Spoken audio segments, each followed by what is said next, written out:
I'll never forget it. That woman was fine. But nonetheless, they received me in Atlanta that day. You're talking fall of 2010. This is early. Like, Pennsylvania knows me, but nobody else really does. Because remember, when I popped off in Chicago and New York, it was overnight. Like, after that New York lecture, brother, I lie to you not, within 48 hours, my phone started ringing, and it ain't stopped in 15 years, literally. And so, once I did the first Atlanta, then I started getting more invites to ATL. And mind you, this is my paternal grandfather's birth state, Blakely, Georgia, Southern Georgia. And so then I started doing my own events in Atlanta, Shrine of the Black Madonna. Every time I did an event at the Shrine, it sold out. And I'm probably gonna start doing them again because COVID kind of interrupted that. I ain't done none since then. But Atlanta, I hate to say a Dr. Umar city, because I think every city is a Dr. Umar city because I get love everywhere. But Atlanta is one of them places where if they know I'm coming tomorrow, it's packed without me having to advertise for 2 weeks. You know what I'm saying? So Atlanta is definitely a Dr. Umar city. And I almost ended up here with the school.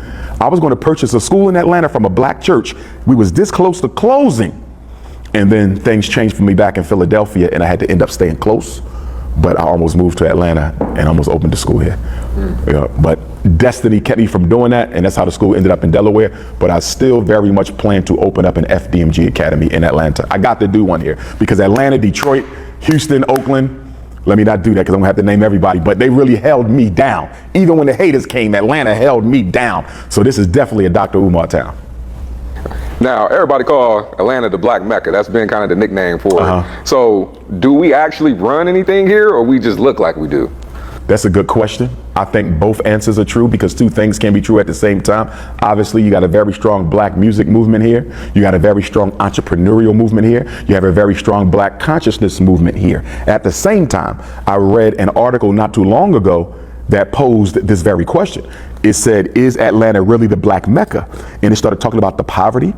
It started talking about the gentrification. It started talking about how much black people actually own.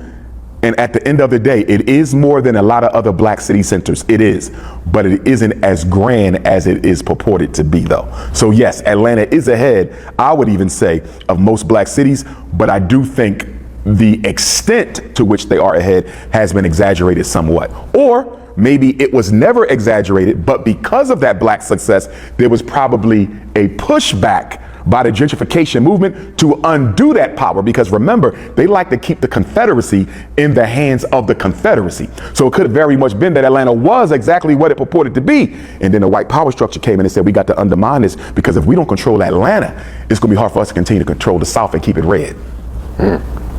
So, shifting gears here a little bit, how do you feel about what's going on in Minnesota right now with ICE and the Renee Good situation? The timing couldn't be worse.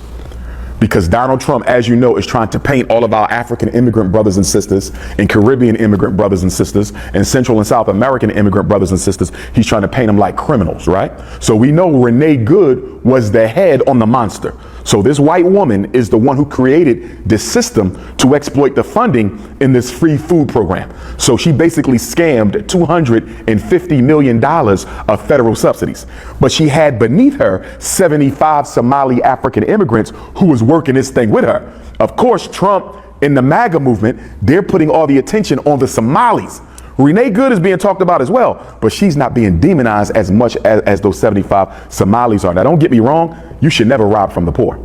So if I'm talking to them 75 Somali brothers and sisters, I'm like, how could y'all do this? Because this was money that was supposed to feed people who don't have food. That money was going to after school programs and things like that. So you shouldn't have stole from that. You shouldn't steal, period, but not from the needy. So what they did was wrong. They got to be held accountable for it. The problem is Donald Trump and the MAGA movement is going to use this as a justification to intensify the deportation of continental Africans. That's the problem with this. It came at the worst time. But that's not the only scam they have. Okay, there are 14 different Medicaid scams operating in the state of Minnesota, and no, they're not all ran by Somalis. There's an autism scam. They arrested 2 people for pimping the autism money. There is a homelessness scam where they arrested 7 to 14 people who are taking money that is supposed to be used to help people find somewhere to live, and they're keeping that money to themselves when they're supposed to be helping disabled people and elders find suitable shelter. There's another scam Well, the biggest scam is the child care scam that they're still investigating. They said Donald Trump says that scam is worth about $6 billion. The governor of Minnesota disputes Donald Trump's claim. He said it's not that big, but the president is trying to make it look such so that he can really exaggerate the extent to which you have all this fraud going on in Minnesota. But this is a big deal. Anytime you have one state with 14 different federal subsidy scams, all in programs that are supposed to help people. In fact, Tim Walz decided not to run again for re-election. He said he can't even run now, and it's probably the Democrats who told him to sit down, because if he runs for re-election and becomes governor, and if Kamala Harris gets the Democratic nominee again, and she goes back to Tim Walz again to be her vice presidential running mate, what is the first thing the Republicans are going to bring up? The 14 Medicaid scams in your state. Like, how could you overlook this? So to make a long story short, it could not have happened at a worse time, because this has given Donald Trump the ammunition he needs to deport all of our immigrant African brothers and sisters. So I don't like it.